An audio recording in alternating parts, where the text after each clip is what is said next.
Hello and welcome to the third project for Intro to Digital. This one is called New Landscapes. Essentially, Earth to Mars is what the PDF will say. And we're going to basically explore kind of the type of layer masking. It's through adjustment layers. It's kind of, I feel like, one of the most straightforward ways to understand layer masks.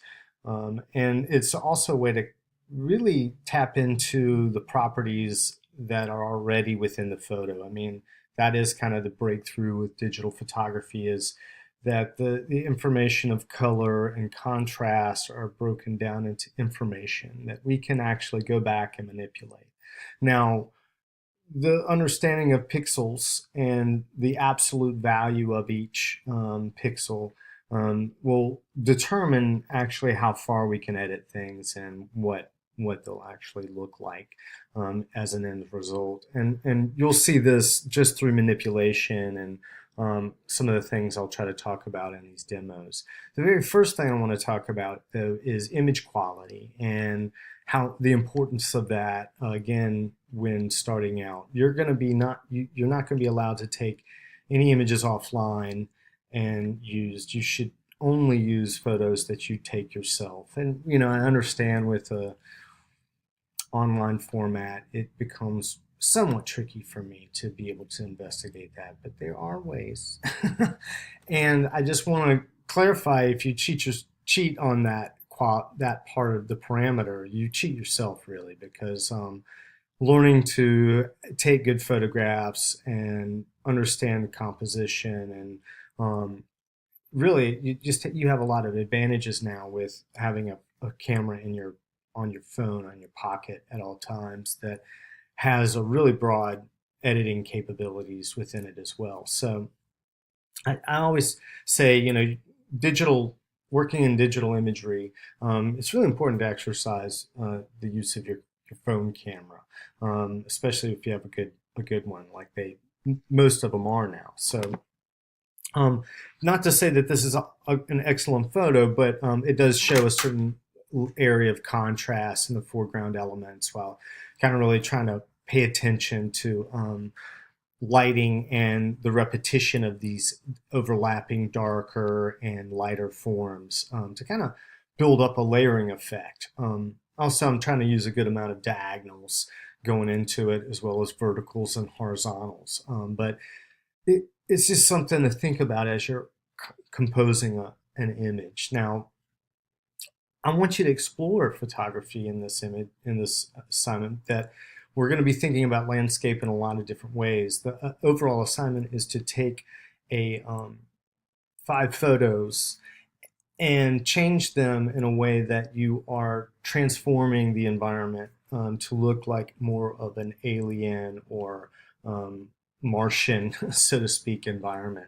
One of the other planets that surrounds our solar system, or maybe somewhere from another galaxy. But it really is just a framework for you to kind of think of, to explore, and the idea of believability, as much as how far you push that and to a point of exaggerated saturation and whatnot.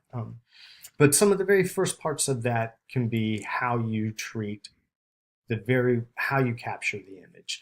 One thing I want to talk about immediately is image quality, and sometimes we can get wrapped up with a specific photo or an event in a specific photo that we would really like to have. And I definitely, you get a lot of rainbows are a phenomenon on their own,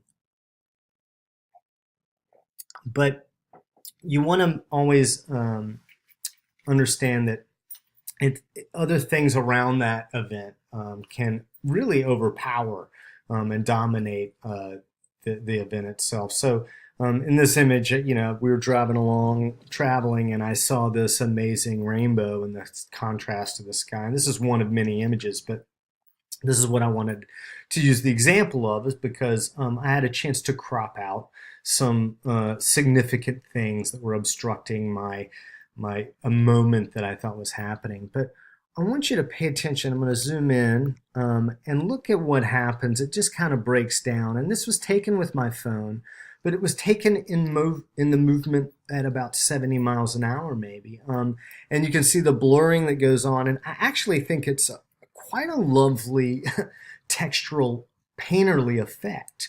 But for our assignment, it's not really going to achieve kind of the qualities that we want. We're going to be making images that we really want to focus on the believability of it. So we have to relate it to the sharpness of what our cameras can kind of capture now on our environments. We want to think, oh, we want that same type of clarity because we're essentially going to be making a kind of a humorous postcard out of some of these images that you guys can print up and mail to your friends when you're visiting Mars or whatever planet you plan on making the postcard for. But first we're just looking at it as a really believable image. And I think some of this blur also that's happening within the actual rainbow is coming from the window itself, and maybe even this UFO event that seems to be also questionable in the image, I think is actually a glare in the window that maybe from my angle, maybe even the phone itself. So we want to be careful and cautious of the quality of images. So that said, let's look at some other ideas. Like this one is obviously a typical, and I do want you to take a traditional landscape photo where you have really three levels of spatial depth, where you have a foreground element, maybe something as close as these, I think these are foxtails, and then this bank here is the next kind of layer, middle ground along with water. And then the background could be even read as this ridge or pretty much the sky. These elements stack on top of each other and kind of create a foreground to background spatial perspective, depth and perspective. So I want you to think about that as well as diagonals when you're kind of constructing that capture. But then we can also get a little bit more exploratory too. With that, the iPhone cameras have this really amazing capability of zooming in, and well, really there's kind of a wide angle lens that is built into that phone that you'll notice often if you're taking photographs of architecture.